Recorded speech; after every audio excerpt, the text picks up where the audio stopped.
इन तीन महिलाओं को तुलसी में जल भूल से भी नहीं चढ़ाना चाहिए।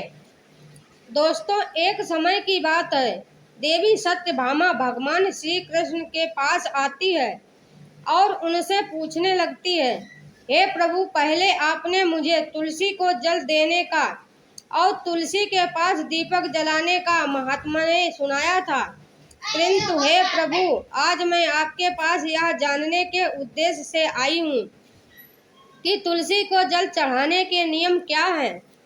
कौन सी स्त्री तुलसी को जल चढ़ा सकती है और कौन सी स्त्री तुलसी को जल नहीं चढ़ा सकती, इस विषय में मुझे ज्ञान दीजिए। भगवान श्री कृष्ण कहते हैं, हे सत्यभामा, आज तुमने उत्तम प्रश्न किया है। तुलसी को जल देने के महत्वपूर्ण नियम होते हैं। उन नियमों का पालन करते हुए ही तुलसी को जल देना चाहिए। यदि कोई व्यक्ति इन नियमों का पालन नहीं करता है तो उसे महापाप लगता है। देवी लक्ष्मी उसके घर का त्याग करके चली जाती हैं। हे प्रिय, आज मैं उन तीन स्त्रियों के विषय में बताने वाला हूँ जिन्हें तुलसी को जल नहीं चढ़ाना चाहिए। इन स्त्रियों को तुलसी को जल देने का कोई सुफल प्राप्त नहीं होता है, उल्टा इनके द्वारा तुलसी को जल चढ़ाने पर उन्हें महापाप ही लगता है। तुलसी को जल चढ़ाने के नियम बताने से पूर्व, हे देवी, मैं आपको सुनंदा का प्राचीन इतिहास सुनाता हूँ, जिसे आप ध्यान से सुनिए। जो भी स्त्री इस प्राचीन कथा का श्रवण करती है उसे तुलसी को 100 वर्षों तक जल देने का पुण्य प्राप्त होता है। इस कथा को जो भी ध्यान से सुनता है और इसका प्रचार करता है उसके दुखों का नाश होता है और उसकी दरिद्रता दूर होती है। देवी सत्यभामा कहती हैं, हे स्वामी, आपके मुख से इस कथा का श्रवण करना बड़े सौभाग्य की बात है। कृपया आप मुझसे वह कथा कहिए, मैं इसे ध्यान से पूरा अवश्य सुनूंगी। दोस्तों, फिर भगवान श्री कृष्ण देवी सत्यभामा को वह कथा सुनाने लगते हैं। इस कथा को आप ध्यान से पूरा अवश्य सुनिए, क्योंकि आधा अधूरा ज्ञान घातक हो सकता है। तो चलिए आपको सुनाते हैं वह कथा। भगवान श्री कृष्ण कहते हैं, हे देवी सत्यभामा, पूर्व काल की बात है।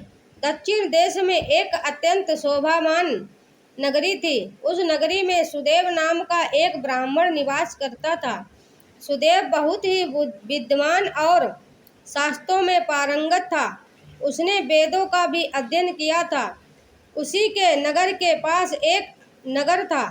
उस नगर में ध्यान शर्मा नाम का एक विद्वान ब्राह्मण था। उसकी एक पुत्री थी जिसका नाम सुनंदा था। उस ध्यान शर्मा ने बड़े ही लाड़ प्यार से अपनी पुत्री का लालन पालन किया था। उसकी पुत्री अत्यंत सुंदर और गुणवान थी। जब सुनंदा विवाह के योग्य हुई तो ध्यान शर्मा को अपनी पुत्री के विवाह की चिंता सताने लगी।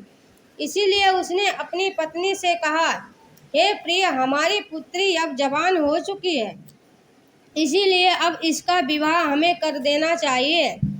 तब उसकी पत्नी कहती है, हे स्वामी, मेरी दृष्टि में एक विद्वान ब्राह्मण है जिनका नाम सुदेव है। मैं तो कहती हूँ हमारी पुत्री का विवाह उन्हीं श्रेष्ठ ब्राह्मण के साथ करा दिया जाए। उनके साथ विवाह करके हमारी पुत्री सुखी जीवन व्यतीत करेगी। ध्यान शर्मा कहता है, हे प्रिय, तुम ठीक कहती हो। मैंने भी सुदेव जी के विषय में बहुत सुना है। हम हमारी पुत्री का विवाह उन्हीं के साथ करेंगे। मैं कल ही उनके पास अपनी पुत्री के विवाह का प्रस्ताव लेकर जाता हूँ। फिर ध्यान शर्मा अपनी पुत्री के विवाह का प्रस्ताव लेकर सुदेव के घर पर जाता है। सुदेव घर में अपने माता पिता की सेवा कर रहा होता है। जब ध्यान शर्मा सुदेव को अपने माता पिता की सेवा करते देखता है तो उसे बड़ा आनंद होता है। वह सोचता है, अरे वाह, यह ब्राह्मण पुत्र तो कितना महान है। यह तो बड़ी प्रसन्नता से अपने माता पिता की सेवा कर रहा है। जब ध्यान शर्मा को सुदेव द्वार पर खड़ा देखता है तो उनका स्वागत करता है और कहता है, हे प्रियवर, पधारिए, आपका स्वागत है। कहिए, मैं आपकी किस प्रकार से सहायता कर सकता हूँ। सुदेव का अति सत्कार देखकर ध्यान शर्मा बहुत प्रसन्न हो जाता है। वह कहता है कि सुदेव का घर अत्यंत पवित्र और शुद्ध होता है। उसके घर के सामने तुलसी का पौधा होता है और घर के अंदर भगवान विष्णु की प्रतिमा रखी हुई होती है। इससे ध्यान शर्मा को विश्वास हो जाता है कि सुदेव ही उसकी पुत्री के लिए सर्वोत्तम वर हैं। फिर ध्यान शर्मा सुदेव से कहता है, हे प्रियवर, आज मैं आपके पास मेरी पुत्री के साथ आपके विवाह का प्रस्ताव लेकर आया हूँ। मेरी पुत्री के लिए आपके समान श्रेष्ठ वर कहीं और नहीं मिल सकता। सुदेव के माता पिता भी यह बात सुनकर प्रसन्न हो जाते हैं और सुदेव को विवाह के लिए मना लेते हैं। कि सुदेव भी विवाह के लिए तैयार हो जाता है। विवाह का मुहूर्त तय किया जाता है और एक पवित्र स्थान पर सुदेव और सुनंदा का विवाह संपन्न किया जाता है।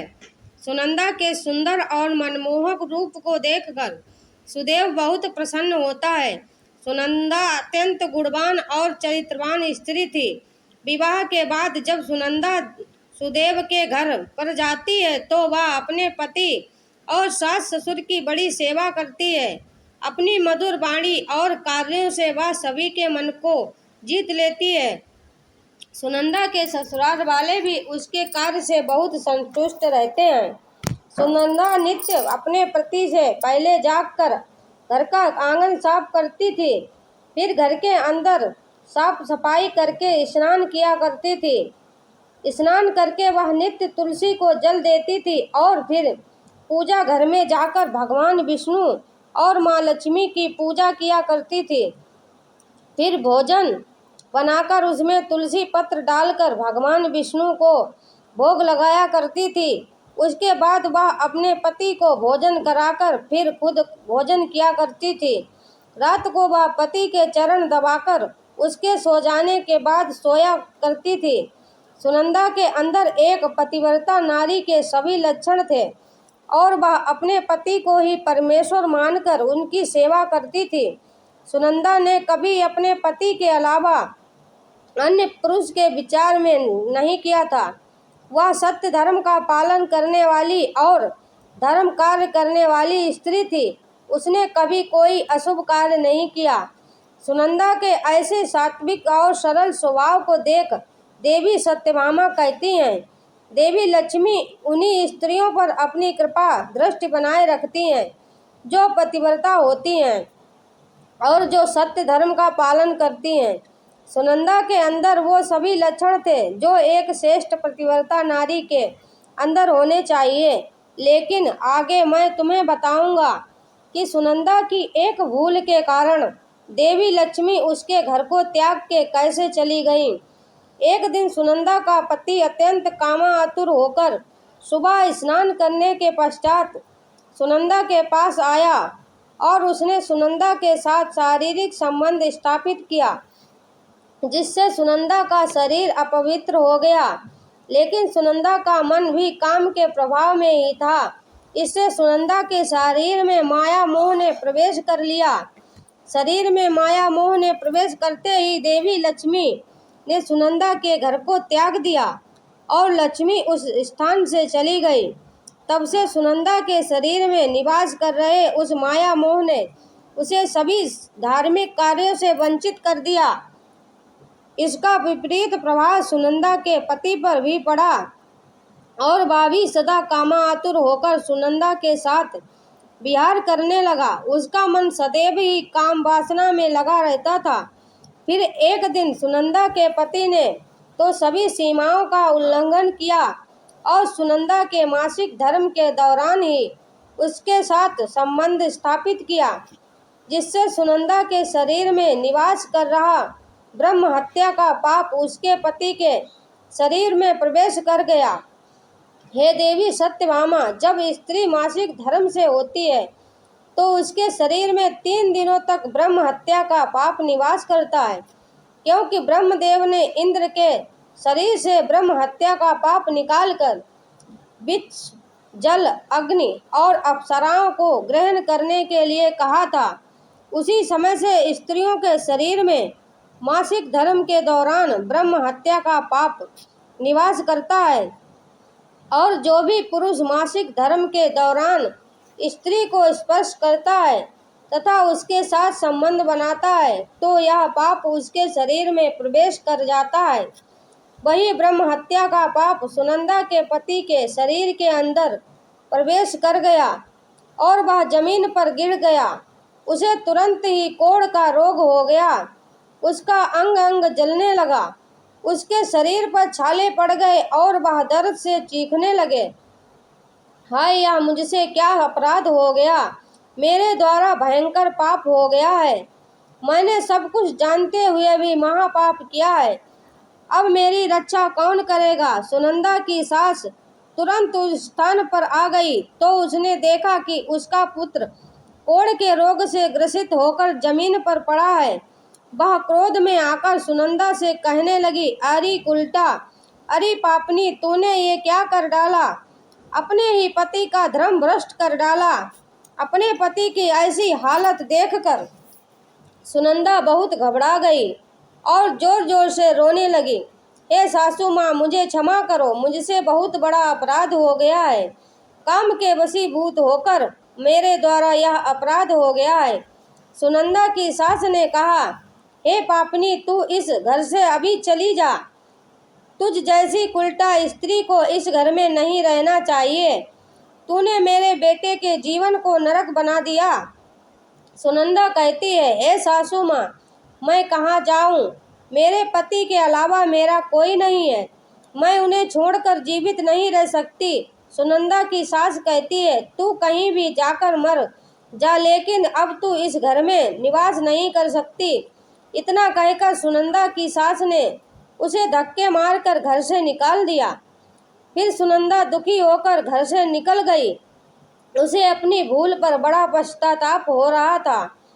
उसे कुछ भी समझ में नहीं आ रहा था कि वह क्या करे।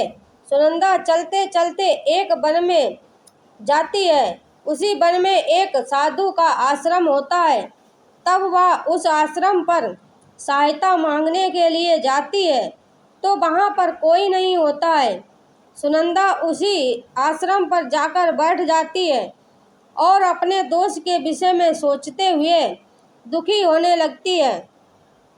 फिर कुछ समय बाद एक ऋषि उस आश्रम पर आते हैं जिनका वह आश्रम होता है। जब वे ऋषि एक स्त्री को अपने आश्रम पर दुखी बैठा हुआ देखते हैं तो आश्चर्यचकित हो जाते हैं और पास जाकर उस स्त्री से पूछने लगते हैं, हे कल्याणी, तुम कौन हो और किस कारण से इस स्थान पर अकेले बैठी हो? तुम्हारे दुख का क्या कारण है? तब वह स्त्री कहती है, हे मुनिवर, मेरा नाम सुनंदा है। मेरे द्वारा घोर पाप हो गया था। उसी कारण से मैं अपने परिवार से बिछड़कर इस स्थान पर आई हूँ। वह ऋषि कहते हैं, हे देवी, ये क्या कह रही हो? तुमने कौन सा पाप किया है? मुझे विस्तार से बताओ। मैं तुम्हारी कोई सहायता कर सकूं तो प्रयत्न अवश्य करूंगा। सुनंदा कहती है, हे मुनिवर, मेरे द्वारा घोर पाप हो गया है। मासिक धर्म के दौरान मैंने पति के साथ संबंध बनाया। इसी कारण से मेरे पति कोढ़ रोग से ग्रसित हो गए और दुख भोग रहे हैं। फिर ऋषि कहते हैं, बेटी, तुम चिंता मत करो। तुम्हारे द्वारा जो पाप हुआ है उसका पश्चाताप करो। तुम्हें पाप से मुक्ति मिल जाएगी। तुम इस आश्रम में बैठकर भगवान विष्णु की पूजा करो, तुलसी को नित्य जल दो और गौमाता की सेवा करो। तुम्हारा पति जल्दी ही ठीक हो जाएगा। फिर वह सुनंदा वहीं पर उस आश्रम में रहकर भगवान विष्णु की नित्य पूजा करने लगती है। रोज स्नान करके वह ब्रह्मचर्य का पालन करते हुए तुलसी को जल चढ़ाती है और तुलसी के पत्र डालकर भगवान विष्णु को भोग लगाती है। फिर गांव को चराया करती थी, उनकी सेवा करती है। दिन भर वहीं भगवान विष्णु की मूर्ति के आगे बैठकर भगवान विष्णु की भक्ति करने लगती है। इस प्रकार से एक वर्ष बीत जाता है। भगवान विष्णु सुनंदा की दृष्टनिष्ठा और भक्ति से अत्यंत प्रसन्न हो जाते हैं और सुनंदा को साक्षात दर्शन देते हैं। भगवान विष्णु को साक्षात अपने सामने खड़ा देखकर सुनंदा उन्हें बारंबार प्रणाम करने लगती है। तब भगवान विष्णु सुनंदा के कहते हैं, हे पुत्री, तुमने बड़ी ही श्रद्धा से और भक्ति से मेरी आराधना की है, इसीलिए अब मैं तुम पर प्रसन्न हूँ। कहो तुम्हारी क्या कामना है। तब सुनंदा कहती है, हे प्रभु, कृपया मुझे बताएं मेरे किस दोष के कारण मेरे अंदर काम का वास हो गया, जिस कारण से मेरे द्वारा घोर पाप हुआ है और मेरे पति को कोढ़ का रोग हो गया है। भगवान विष्णु कहते हैं, हे पुत्री, अब तुम ध्यान से सुनो। तुम्हारे द्वारा अनजाने में ही एक पाप हुआ था, जिस कारण से तुम्हारे अंदर माया मोह ने प्रवेश कर लिया था। एक दिन तुमने अपने पति के साथ संबंध बनाने के बाद बिना स्नान किए ही तुलसी को जल दिया था। पति पत्नी जब रति क्रिया करते हैं तो उनका शरीर अपवित्र हो जाता है और ऐसी अवस्था में तुलसी को कभी स्पर्श नहीं करना चाहिए। तुलसी लक्ष्मी का ही रूप है। तुमने अपवित्र अवस्था में ही तुलसी को जल अर्पण किया था, जिस कारण से देवी लक्ष्मी तुम्हारे घर का त्याग करके चली गईं और फिर माया मोह ने तुम्हारे अंदर प्रवेश कर लिया। उसी माया मोह के कारण तुम्हारे और प्रभु अनजाने में मुझसे यह बड़ा पाप हो गया था। अब इस पाप का क्या प्रायश्चित है। भगवान विष्णु कहते हैं, हे सुनंदा, इस पाप का प्रायश्चित तुमने 1 वर्ष तक ब्रह्मचर्य व्रत का पालन करके कर लिया है, इसीलिए अब तुम पाप से मुक्त हो। सुनंदा कहती है, हे प्रभु, कृपया मुझे बताएं कि इस अवस्था में तुलसी को जल नहीं देना चाहिए और तुलसी को जल देने के क्या नियम हैं। भगवान विष्णु कहते हैं, हे सुनंदा, अब मैं तुम्हें तुलसी को जल देने के नियम बताता हूँ, तुम इसे ध्यान से सुनो। हे पुत्री, तुलसी एक अत्यंत पवित्र पौधा है, यह मुझे सबसे अधिक प्रिय है, इसीलिए इसकी सात्विकता बनी रहनी चाहिए। इस पौधे को कभी अपवित्र अवस्था में स्पर्श नहीं करना चाहिए। जो स्त्री मासिक धर्म से हो उस स्त्री को पौधे को कभी स्पर्श नहीं करना चाहिए। मासिक धर्म के दौरान स्त्री के शरीर में ब्रह्म हत्या का पाप हुआ है, ऐसे में स्त्री को तुलसी को जल नहीं देना चाहिए। किसी भी स्त्री और पुरुष को संबंध बनाने के बाद तुलसी के पौधे को स्पर्श नहीं करना चाहिए और ना ही इसे जल देना चाहिए। संबंध बनाने पर स्त्री और पुरुष का शरीर अपवित्र हो जाता है। तुलसी को जल नहीं चढ़ाना चाहिए। तुलसी की पूजा करने का अधिकार केवल पतिव्रता स्त्री को होती है। सुनंदा, तुमने इस तुलसी के वृक्ष की 1 वर्ष तक पूजा की है। यह अत्यंत पवित्र पौधा है। अब तुम इसके पत्ते ले जाकर अपने पति को खिला दो, वह रोग और पापों से मुक्त हो जाएगा। इतना कहकर भगवान विष्णु अंतर ध्यान हो जाते हैं। यह सुनकर सुनंदा बहुत प्रसन्न हो जाती है और भगवान विष्णु को बारंबार प्रणाम करके धन्यवाद देती है। फिर सुनंदा उस तुलसी के पौधे के कुछ पत्ते तोड़कर घर पर जाती है और अपने कोढ़ी पति को खिला देती है। तुलसी के पत्ते खाते ही उसका पति एकदम से स्वस्थ हो जाता है और सुनंदा को गले से लगा लेता है। सुनंदा की सास भी जब यह चमत्कार देखती है तो बड़ी प्रसन्न हो जाती है और फिर वे सभी प्रसन्नता से रहने लगते हैं। भगवान श्री कृष्ण कहते हैं, हे देवी सत्यभामा, इसीलिए इन अवस्थाओं में स्त्रियों को तुलसी को जल नहीं चढ़ाना चाहिए और ना ही तुलसी को स्पर्श करना चाहिए, अन्यथा इसके अशुभ परिणाम भोगने पड़ते हैं, जैसा सुनंदा के साथ हुआ था। दोस्तों, आप जानते हैं तुलसी के पौधे से जुड़े महत्वपूर्ण नियम। शास्त्रों के अनुसार सोमवार, बुधवार और रविवार का दिन तुलसी का पौधा लगाने के लिए बहुत शुभ होता है, अर्थात सूर्य ग्रहण, चंद्र ग्रहण आदि दिनों में तुलसी का पौधा कभी नहीं लगाना चाहिए। तुलसी के पौधों को मिट्टी के गमले में लगाना श्रेष्ठ होता है। जैसे शमशान, नाली या शौच वाले स्थानों की मिट्टी का प्रयोग तुलसी के गमले में कभी ना करें। जिस तुलसी के पौधे की रोज पूजा करते हैं उसे कभी जमीन के अंदर नहीं लगाना चाहिए। जमीन में लगाने से तुलसी का पौधा अपवित्र हो जाता है और साथ ही इसका आकार भी बहुत बड़ा हो जाता है, जिससे इसकी पूजा करने में परेशानी होने लगती है और लोग इसकी टहनियाँ तोड़ने लगते हैं। तुलसी का पौधा लगाने से घर का वातावरण सकारात्मक बनता है और शुभ परिणाम प्राप्त होते हैं। अगर तुलसी का पौधा आंगन में लगाया जाता है तो ये बहुत शुभ होता है। तुलसी का पौधा कभी भी दक्षिण पूर्व की दिशा में कभी नहीं लगाना चाहिए। ये आग्नेय दिशा है। इस दिशा में तुलसी का पौधा रखने से जल्दी सूखने लगता है। तुलसी के पौधे को कभी भी अंधकार में नहीं रखना चाहिए। शाम के समय इसके पास दीपक जलाना चाहिए। इससे आप अलावा तुलसी के पौधे को चुनरी जरूर बांध देना। चुनरी के बिना तुलसी का पौधा अधूरा माना जाता है। तुलसी के पौधे में हरे रंग की चूड़ी, लाल अथवा सफ़ेद धागा जरूर बांध दें, लेकिन तुलसी को कभी सूना नहीं रखना चाहिए। तुलसी के पत्ते तोड़ते समय ध्यान में रखे चाकू आदि धारदार चीज़ों का प्रयोग करके तुलसी पत्ते ना तोड़े। तुलसी के पत्ते उंगलियों से ही तोड़ने चाहिए। तुलसी के पौधे की कभी टहनी नहीं तोड़नी चाहिए।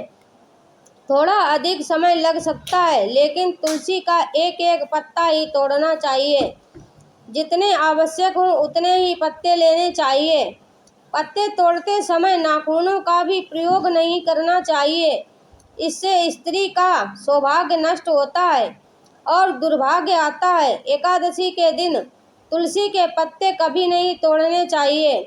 एकादशी के दिन पहले ही तुलसी के पत्ते तोड़कर रखने चाहिए। सूर्य ग्रहण, चंद्र ग्रहण के दौरान तुलसी को स्पर्श नहीं करना चाहिए। किसी भी दिन शाम के समय तुलसी के पत्ते नहीं तोड़ने चाहिए। शाम को तुलसी निद्रा अवस्था में होती है। ऐसे समय पर तुलसी के पत्ते तोड़ना पाप माना गया है। पुरानी सूखी हुई तुलसी की पत्तियों को कभी फेंकना नहीं चाहिए। इसे मिट्टी में दबा दें, लेकिन कभी नीला नाली अथवा कचड़े में ना फेंकें। रविवार के दिन तुलसी को जल नहीं देना चाहिए। इस दिन पत्तियां भी नहीं तोड़नी चाहिए। तुलसी को जल देने के लिए शुद्ध पानी का ही प्रयोग करें।